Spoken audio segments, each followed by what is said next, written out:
ભરૂચ જિલ્લાના આમોદ શહેર ખાતે ઉત્તરાયણના તહેવારના અનુસંધાને પક્ષી બચાવ અને ચાઇના દોરીના વિરોધમાં સૂત્રોચ્ચાર સાથે રેલીનું આયોજન કરવામાં આવ્યું। તો આમોદ શહેર ખાતે આજરોજ શાહ એનએનએમ ચામડિયા હાઈસ્કૂલના વિદ્યાર્થીઓ તેમજ આમોદ પોલીસ દ્વારા શહેરના મુખ્ય માર્ગો પર ઉત્તરાયણના તહેવાર હોવાના પગલે જે પતંગ રસિયાઓને જાગૃત કરવા માટે પક્ષીઓની દેખરેખ રાખવા તેમજ ચાઇનાની દોરી ન વાપરવાના સૂત્રોના અવાજ સાથે હાથમાં બેનર લઈ ચામડિયા હાઈસ્કૂલથી તિલક મેદાન થઈ શહેરના મુખ્ય માર્ગ પર મકર સંક્રાંતિના તહેવાર ઉજવવામાં મશગુલ પતંગ રસિયાઓને પક્ષીઓ બચાવવા અને ચાઇના દોરીનો ઉપયોગ ન કરો એ અંગે જાગૃતતા નગરજનોને આપી હતી।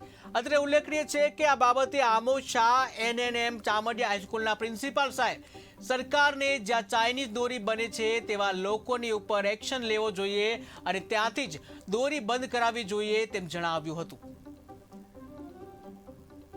ચામડિયા હાઈસ્કૂલ પ્રાથમિક વિભાગ અને પોલીસ સ્ટેશનના પીએસઆઈ દ્વારા પક્ષીઓ બચાવો એ ઝુંબેશ અર્થે એક રેલીનું આયોજન કરવામાં આવેલું।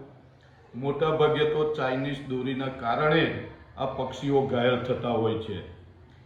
ઘણી બધી જાહેરાતો આપવા છતાં પણ ચાઇનીઝ દોરીનો ઉપયોગ થાય છે, તો એ ઉપયોગ ફક્ત દુકાનો માટે જે લાગુ પડે છે કે સરકારે જ્યાંથી દોરી આવે છે ત્યાં બંધ કરવાની જરૂર છે, જેનાથી પક્ષીઓમાં આપણે બચાવી શકીએ। આજ રોજ આમોદ તાલુકામાં મકર સંક્રાંતિ પર્વ નિમિત્તે ચામડિયા હાઈસ્કૂલ તેમજ આમોદ પોલીસ સ્ટેશન દ્વારા પક્ષીઓને બચાવો અને ચાઇના દોરી બંધ કરવાની જાગૃતિ નિમિત્તે રેલી કાઢવામાં આવી હતી।